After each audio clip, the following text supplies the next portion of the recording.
Ya, selamat pagi. Kembali lagi di Riki Susanto Official.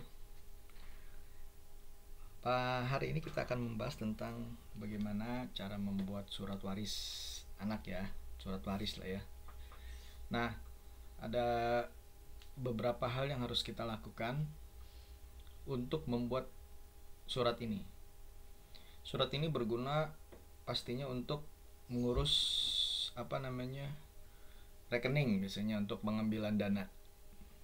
Juga bisa dipakai untuk jual beli, misalnya jual beli waris rumah ya, atau tanah, macam-macam. Surat ini banyak berguna.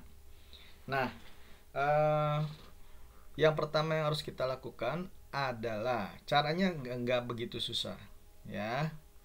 Yang pertama yang harus kita lakukan adalah membuat surat itu sendiri. Template-nya itu bisa kita lihat, contoh-contoh suratnya itu bisa kita lihat di Google banyak. Atau lapor ke RT, biasanya RT punya draftnya. Ya, punya draftnya, jadi kita tinggal ngikutin draftnya aja. Kalau memang nggak punya, ya banyak di online ya. Dan harus tanda tangan saksi, ketua RT, ketua RW, dan lurah. Nah, ingat ada 4 yang harus tanda tangan: saksi,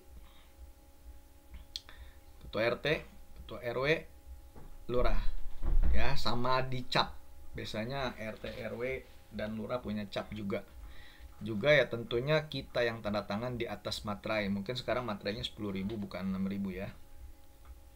Nah, surat ini setelah selesai ditanda tangan semua, bisa dipakai untuk misalnya menarik uang ya, uang almarhum, atau untuk transaksi jual beli ya.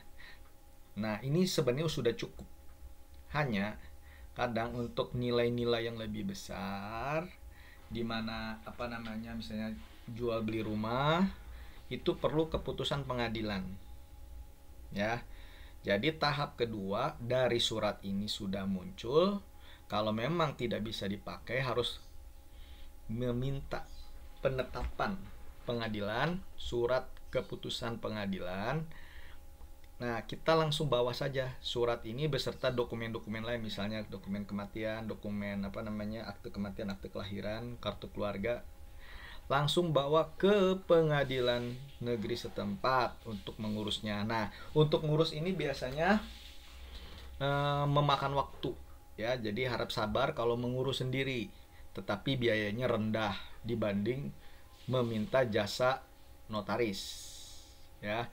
Kenapa jasa notaris mahal? Saya pernah menanyakan ini dikarenakan ya, ketika notaris yang mengurus, ketika dia masuk ke lembaga-lembaga terkait, mereka yang di lembaga-lembaga terkait itu biasanya berpikiran bahwa si notaris ini udah dapat duit banyak, dan akhirnya mereka menggetok biaya urus, misalnya 100.000 jadi 2 juta, jadi 1 juta ya. Itu oknum sih ya, oknum pastinya ya, entah itu permainan atau apa. Tetapi pernyataan ini dikatakan oleh notaris sendiri. Ketika saya tanya kenapa ngurus melalui notaris lebih mahal, jadi notaris itu menjelaskan seperti itu. Nah, nggak tahu kebenarannya seperti apa, boleh komen ya. Kalau ada yang melihat channel ini notaris atau apa, bisa komen kalau mau membuka-buka diri. Tapi biasanya diurus notaris lebih mahal, karena ada saudara saya nanya, ngurus ini kok mahal ya. Temennya saudara saya, temannya om saya, temen om saya, digetok diminta 5 juta. Akhirnya turun 3 juta diminta untuk ngurus surat penetapan pengadilan hak waris anak. Ketika ditanya ke saya, karena saya ngurus sendiri, saya bilang habis paling mahal itu hanya 300.000. Jadi jauh banget ya, 10%-nya jauh banget. Itu 300.000 itu udah ongkos parkir segala macam udah saya hitung. Nah, kalau mengurus sendiri memang waktu yang diperlukan. Kadang orang yang nggak punya waktu untuk ngurus kesana kesini, udar-ider, jadinya menggunakan jasa. Ya harap maklum saja kalau memang digetok segitu. Tapi kalau ngurus sendiri jauh lebih murah. Ya, jadi di pengadilan ini nanti sekarang udah bagus sekali sistem pemerintahan kita ya. Sistem udah bagus kalau saya lihat. Kita datang masuk aja. Nanti biasanya ada satpam nanya mau ngapain, mau bikin surat waris, penetapan waris. Nanti dikasih tahu, dikasih nomor tuh, nomor antrian lah kayak di bank. Ya nomor antrian ya kita tunggu. Nah, itu biasanya dihukum perdata, bukan pidana, hukum perdata ya. Hukum perdata. Kalau memang pas datang kita udah yakin, kita bilang aja mau ngurus penetapan anak, minta surat itanya apa? Nomor nomor antrian perdata, bukan pidana, perdata. Ya beda ya. Nanti dipanggil tuh. Pas dipanggil duduk, ditanya-tanya mau apa, oh saya mau bikin surat ini. Nanti siapkan saja dokumen-dokumen yang disuruh. Biayanya waktu pas pembuatan tahun 2020 saya buat yaitu 129.000 biayanya ya, yang harus ditransfer ke bank, nggak bayar di tempat sana, langsung kita dikasih nomor rekening, kita dibuatkan akun ya, akun ke website, terus kita dikasih nomor rekening negara ya. Nanti maaf, kita disuruh transfer itu sejumlah yang diminta. Kalau di tempat lain ada 126.000, ada 129, tergantung ya, angkanya sekitaran itu. Nah, transfer ke BRI kalau nggak salah ya, waktu itu transfer, nanti balik lagi ke dia. Ini bukti transfernya ya, lewat ATM juga bisa, asal keluar itunya ya, bukti struknya itu.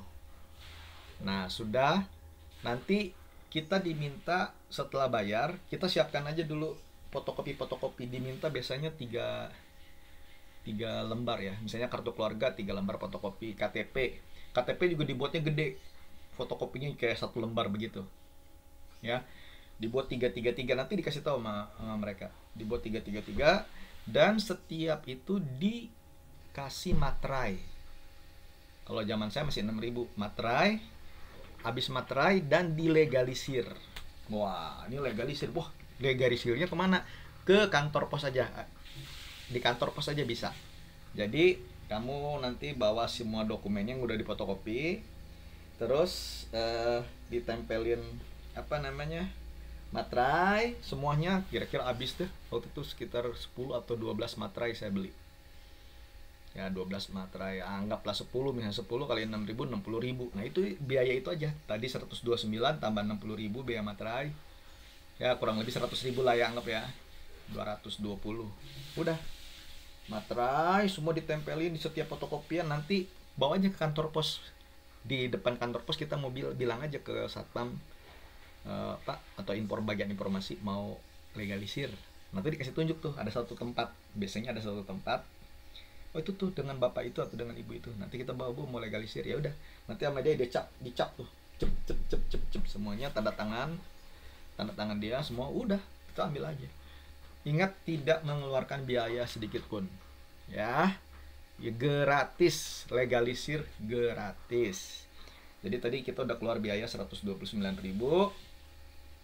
terus anggap aja 100.000 biaya materai, jadi 229, 230 lah buletin lah ya. Nah itu biaya parkir, biaya fotokopi, anggap aja total maksimum 300.000. Udah biaya itu aja, nggak ada keluar biaya lain. Setelah berkas cukup, bukti transferan kita, biaya pengadilan kita siapkan, langsung balik lagi ke pengadilan negeri, kita serahkan. Nah biasa ngantri lagi lah, wajar lah ya ngantri lagi. Sehari juga selesai itu ngurus itu. Nah Pak, nih berkasnya. Nah habis itu tahap berikutnya adalah kita menunggu sidang. Nah karena kan ini diminta di sidang kan, penetapan dari hakim. Nah nunggu sidangnya biasanya agak sedikit lama ya. Jadi habis dari situ nunggu pemberitahuan sidang kapan, biasanya 1 minggu. Kalau lagi padat-padat bisa 2 minggu ya. Nah nanti dikasih tahu sidang tanggal segini, datang. Nah kita bawa saksi. Jadi kita bawa saksi saudara 1 dan tetangga 1, atau tetangga aja boleh atau saudara aja boleh. Biasanya diminta 2 saksi ya. Nanti kita datang, pakaian rapi ya, pakaian rapi, sepatu segala macam, bawa berkas-berkasnya, nanti dikasih tahu berkas-berkasnya apa lagi. Nah udah, kita di sidangnya juga ya kayak sidang pengadilan, nanti ada hakim, ada panitranya duduk, ya jelasin aja secara rinci. Misalnya meninggal anaknya segini, bener nggak saksi anaknya segini? Bener. Ntar ditanya-tanya kenapa perlu surat ini. Nah itu ada alasannya kenapa kita buat surat ini. Misalnya kita mau jual rumah ya, nah waktu itu saya mau jual rumah misalnya, perlu surat waris. Nah udah, minta penetapan pengadilan. Ini bagi yang anak di bawah umur ya, khusus untuk anak di bawah umur, di bawah 18 tahun. Kalau udah di atas ya nggak perlu surat ini, karena dia bisa tanda tangan, dia bisa sadar bahwa keluarga orang tuanya mau jual atau mau apa, udah bisa sadar, udah bisa ngambil keputusan sendiri. Tapi kalau di bawah umur ya perlu surat waris.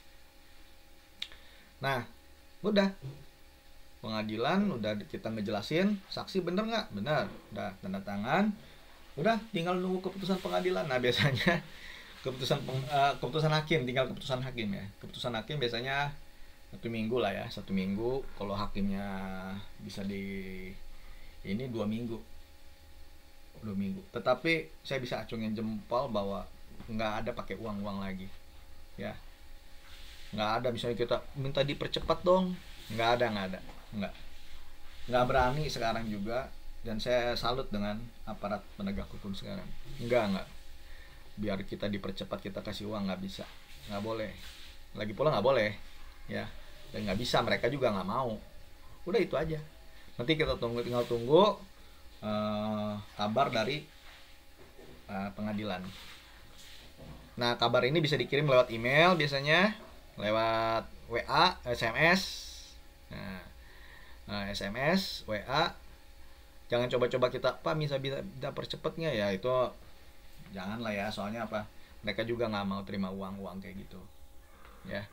Jadi ikutin saja prosedurnya.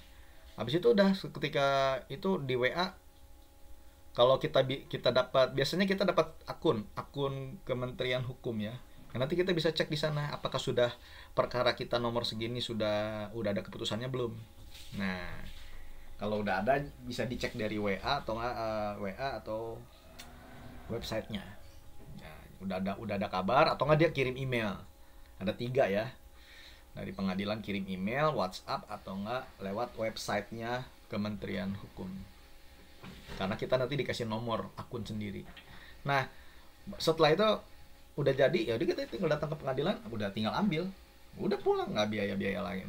Jadi sekitar 230 sampai 300 ribu biayanya ya. Jadi kalau lebih ya, kalau memang kita nggak punya waktu ya pakai jasa lah ya.